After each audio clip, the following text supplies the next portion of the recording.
Well, good morning. It's Wednesday, June 16th, and we are gathered for a morning devotion. And again, Hebrews for Everyone by N.T. Wright is the book we are using.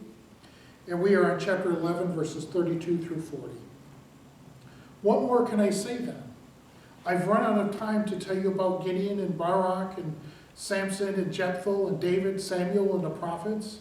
It was through faith that they overcame kingdoms, put justice into practice, received promises, shut the mouths of lions, quenched the power of fire, escaped the edge of the sword, were strong where they had been weak, became powerful in battle, and sent foreign armies packing.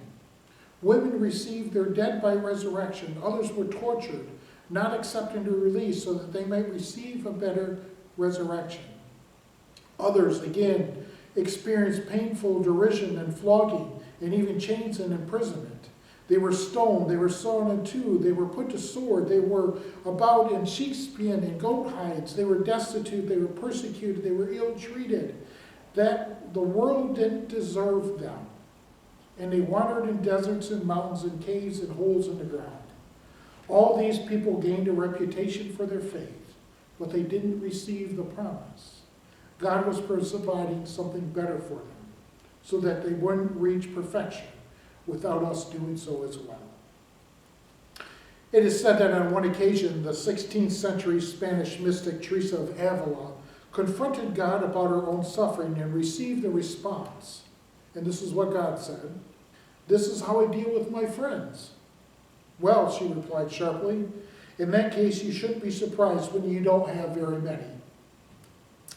The suffering of the people of the world, as a famous book has it, When Bad Things Happen to Good People, has long been one of the greatest apparent problems in Judaism and Christianity.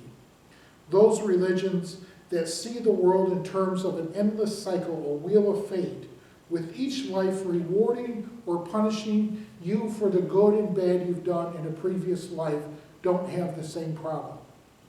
Each life attempts to restore the balance left by those that went before.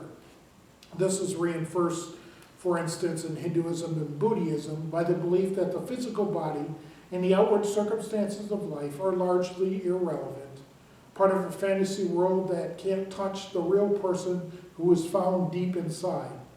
Sometimes people say things like this intended to express Christian attitude, but in fact, the Christian and Jew view of the body and physical things and of suffering is a very different thing.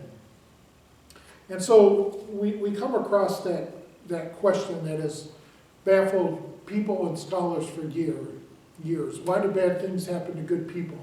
Why Samson and Barak and all these people that are listed here, why did they die such brutal deaths? Even Paul was punished. Read through 2 Corinthians. You'll see a list of things that had happened to him in his days and how he was punished.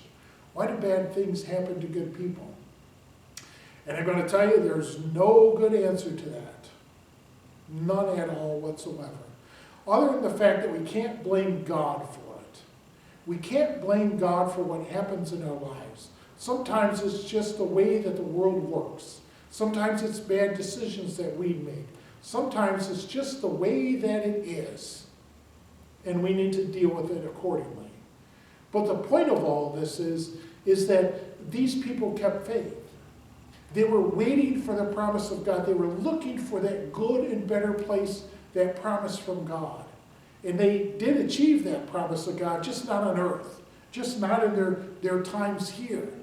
They received the promise of God's covenant at one point, just not while they were here. And I love the line in there. It says the fact that they suffered such things that they demonstrated that the world wasn't worthy of them. I love that line. All the good things all these people did, the world wasn't ready for them. The world didn't deserve them because they were doing such great things and people tortured them for it. Why do bad things happen to good people? Maybe the world doesn't deserve us. I don't know. Stuff just happens. But the point is to keep the faith. Keep working in this world. Keep responding to God's call in your life. Keep looking for that promise which is coming to us someday. But we need to be patient. So go back a few days and to be patient.